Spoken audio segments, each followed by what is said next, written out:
सकता कि कौन सा स्टेट भारत के अरब सागर के नजदीक पड़ता है, ठीक है, या बंगाल की खाड़ी में पड़ता है। इस तरीके से एग्जामिनर आपसे क्वेश्चन पूछ लेगा, बट आपके एग्जाम में पूछेगा जरूर। ऐसा हो नहीं सकता कि किसी शिफ्ट के अंदर यहां से क्वेश्चन देखने को ना मिले।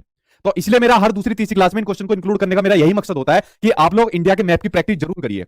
इसका तरीका मैंने आपको बताया हुआ है, अपने मोबाइल फोन में एटलीस्ट एक मैप को अपने सेव करके रखिए, या अपने जो घर की वॉल होती है, दीवार होती है, वहां पर अपना मैप लगा लो या अपने पास लाकर रख लो। और जितने भी आपके इंडिया के जो स्टेट होते हैं, ये क्वेश्चन आपके एग्जाम में पूछा गया है, इंडिया के बताओ टोटल कितने स्टेट होते हैं, ठीक है, इंडिया के जो टोटल स्टेट है बताओ कमेंट बॉक्स में कितने हैं। पिछले सीटेट के एग्जाम में ये क्वेश्चन आपका कई बार पूछा गया, इंडिया के टोटल कितने स्टेट होते हैं और जो इंडिया के यूटी है ये कितने स्टेट होते हैं।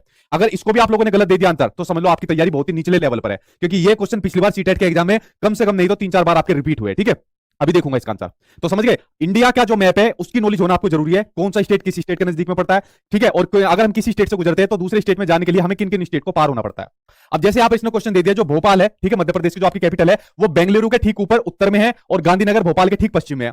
अगर आपको मैप की नॉलेज है तो 1 सेकंड के अंदर सीधा आंसर आप लोग निकाल दोगे, वरना मैप की नॉलेज से देखिए आप लोग इसको करोगे कि भोपाल क्या है, बेंगलुरु के ऊपर उत्तर में है और गांधीनगर भोपाल के ठीक पश्चिम में है। देखिए एक बार मैप की हेल्प से मैं आपको समझाता हूं ताकि आपको क्लियरिटी हो जाएगी। तो ये रहा भाई आपका भोपाल, ठीक, ये रहा आपका भोपाल, और भोपाल किसके उत्तर में है, आपके बेंगलुरु के। तो ये रहा आपका बेंगलुरु। तो बेंगलुरु का आपका पूर्वी हो गया, ईस्ट हो गया, ये इधर पश्चिम हो गया, उत्तर पश्चिम हो गया, इधर आपका दक्षिण हो गया, और ये हो गया इसका उत्तर हो गया। तो ये स्टेटमेंट बिल्कुल सही है कि जो भोपाल है वो आपके किसके उत्तर में है, आपके बेंगलुरु के उत्तर में है। तो पहला स्टेटमेंट सही हो गया।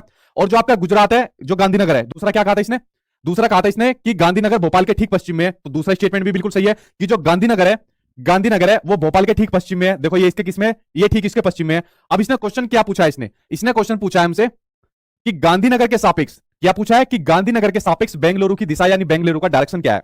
एक बात मेरी गांठ बांध के रख लेना आप लोग जितने वीडियो देख रहे हैं, जब कभी भी पूछे सापेक्ष में, तो जिस किसी के भी सापेक्ष में पूछे वही से आपको डायरेक्शन बतानी है, वही से आपको डायरेक्शन के बारे में बताना है, ठीक है। जिस किसी के भी सापेक्ष में पूछेगा वही से आपको उसकी डायरेक्शन को, उसकी दिशा को बताना है। इसने पूछा गांधीनगर के सापेक्ष में बेंगलुरु की क्या दिशा है, बेंगलुरु का क्या डायरेक्शन है। तो गांधीनगर के सापेक्ष में बेंगलुरु की दिशा बतानी है। तो भाई ये रहा आपका गांधीनगर और ये रहा आपका बेंगलुरु। तो इसके सापेक्ष में इसकी दिशा बताओ, ठीक है। तो देखिए ये ईस्ट, ये वेस्ट, ये नॉर्थ, ये साउथ। तो इसके सापेक्ष में बेंगलुरु की दिशा क्या पड़ेगी, ये रही आपकी दिशा। तो ये साउथ है, ये ईस्ट है, तो क्या हो जाएगी, ये हो जाएगी आपकी साउथ ईस्ट हो जाएगी। क्या हो जाएगी, साउथ ईस्ट हो जाएगी। तो आंसर क्या हो जाएगा, साउथ ईस्ट आंसर आपका निकल कर आ जाएगा। क्या आ जाएगा आपका, साउथ ईस्ट आंसर आपका निकल कर आ जाएगा।